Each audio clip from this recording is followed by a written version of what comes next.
We're here to talk to you about We Were Liars by E. Lockhart.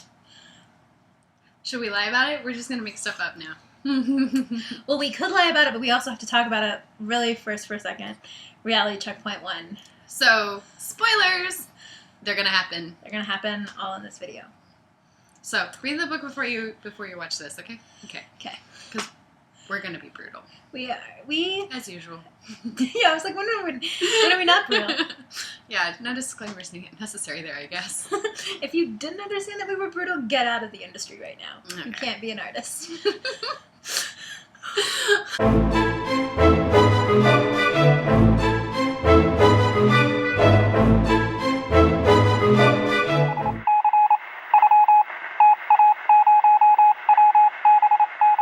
The short summary. Katie is rich as God. And her I think family... God actually borrows money from them. Her family is richer than God. And she is, like, the only daughter of one of 4 daughters? 3 sisters. Okay, so there's an old King Lear. Lear. See? Remember? King Lear. King Lear. There's a patriarch. He's rich as God. He has 3 daughters. They all have broken marriages and multiple children. And she happens to be the only daughter of the oldest daughter. And she's also the first grandchild. Yeah. So she is the heir apparent. And shit goes down. The family's money's fine, but the family relationships are not.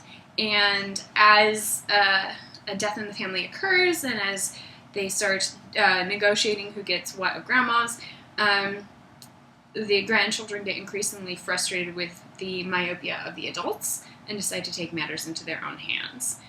And, we don't have a lot of feelings.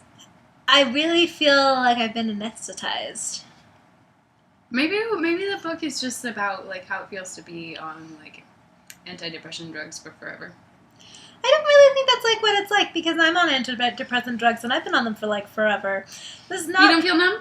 I feel the opposite of numb. I actually feel more in control of my feelings than I have in a long time.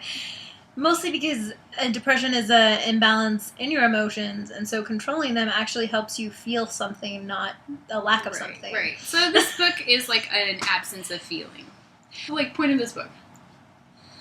I'm sure there was a point. I just feel like a kid in English class trying to dissect a point that I just don't care about. Was it a good story? It wasn't a bad story. It was a story well told, but does that make it a good story? I don't know. It was a very well told story. It's a very well told story. Fantastically written. Kudos to E. Lockhart for her writing skills. I just don't feel anything. Like, I don't feel anything. We talked a lot about, like, the myopia of general, like, wealthy people, about not being able to see past your own noses and not being able to see your privilege when you're mired in it. But, I mean, it never... This is not even, like, the level of, like, privilege that was involved in Belzar. Yeah, not even that. This is like another universe. I mean, they own an island. And they are literally buffered from the outside world. Yeah, they're literally not connected to the outside world at all. And so it's hard to feel anything because it's almost like reading a fantasy story because the rules don't apply. Mm-hmm. Normal rules have no bearing in this world. And the kids take really drastic action. Really significant drastic action. And nothing happens. Like, they completely destroy, like, a piece of the legacy that they have. They, like, take this, like, massive step. And there are no consequences. Like, there are none. There are literally no consequences. Wow. So it's literally, like, it feels like it's reading something that should be fantastical, but I'm not left with anything in the end. It's like eating candy. It's good while you eat it, and then you're just like, I've got a stomach ache and some candy wrappers, and then in 2 hours I feel fine. The Walker Percy novels start to illustrate how, like, the Southern aristocracy is completely impotent after the occurrence of modernism, and how, like, there's no space for the grand gesture. There's no space for heroism.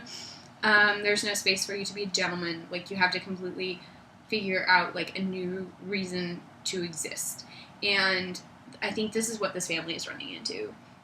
they have their money, they have their legacy, and they have absolutely no future. And I think that's one of the points that the grandfather brings up to his daughters is like the daughters don't have jobs, they don't have any careers. And they can't, and none of them can survive unless they get a bulk of the inheritance. Right. None of them can survive, none of them have, like, even successful marriages of any kind. Like, there's nothing, they have no way to make their way into the world. And Walker Percy always deals with this by saying, well, like, either you have to completely burn down your world and start over, you have to commit suicide, or you go crazy. And I think Katie's choice here is she tries to burn down her world, but nothing changes, and so she goes crazy. There's racism in the book. Yeah, there's racism in the book. I think it deals with it well. I think that my only comment is that it would have been a stronger commentary if the kid had been Hispanic instead of Indian. Yeah. I think that would have been pushed it over the edge. Yeah.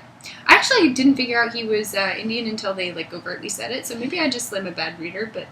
No, I mean, I think it's also a larger discussion of how we represent people of color, you know. I mean, I knew it was, I think they mentioned it early on, I don't know, like, offhandedly, Mm-hmm. but, like, I think we typically think that, like, if you are a different color skin, you have to act along the line. It's just how you get characters like the sassy black friend, best friend, or like the super smart Indian nerd. So it's to her credit that she didn't, like, make him a caricature. Yeah, she didn't, like, follow these sort of socially held norms of, like, and by socially held norms, I'm talking more about literature than actual society. We didn't play into a trope. Yeah, we didn't play into a trope. You know, he just was a character who happened to have a different color of skin, and, you know, his home cooking was not mashed potatoes and steak, Mm-hmm. it was curry. I think his backstory would have been stronger, though, if he had, I don't know, had a little bit more social. Yeah. I mean, I don't know. Yeah. Like I said, I respect what she did with it. Yeah. Kudos, you. I found myself reading this for this video, not because I wanted to actually read it. Despite how prettily it was written. Yeah, I mean, I loved reading it, and I would be like, damn it, I wish I could write like this. Jesus. Right. But if you can't care... But if I can't care about a character, no matter how prettily it's written, I don't want to write that story. I'd rather write a story... I mean, let's be honest. I'd rather be Stephenie Meyer, not just because she's wealthy, but because people cared about her characters. Yeah. Genuinely, emotionally were attached at the hip and by umbilical cord, and nothing could separate them ever. You know, and so I think there's... Now, was it the best writing? No.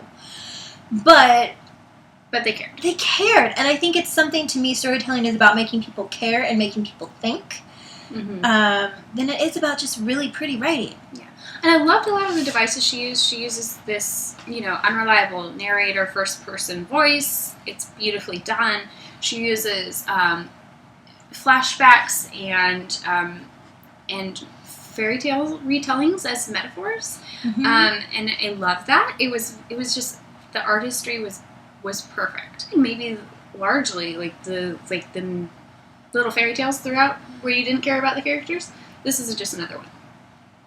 Like the whole thing. The whole thing is just another fairy tale? Little fairy tale where you don't care about the characters to make a point. Maybe. It's an interesting way to think about it. So, read it if you have time. Yeah, read it if you have time. If you don't, I mean, it's a quick read. It's not going to take you that long to read it. It's a pretty read. It's a pretty read. It's a good read. So check it out from your library. My name is Gretchen Schreiber, and I have a well-used library card.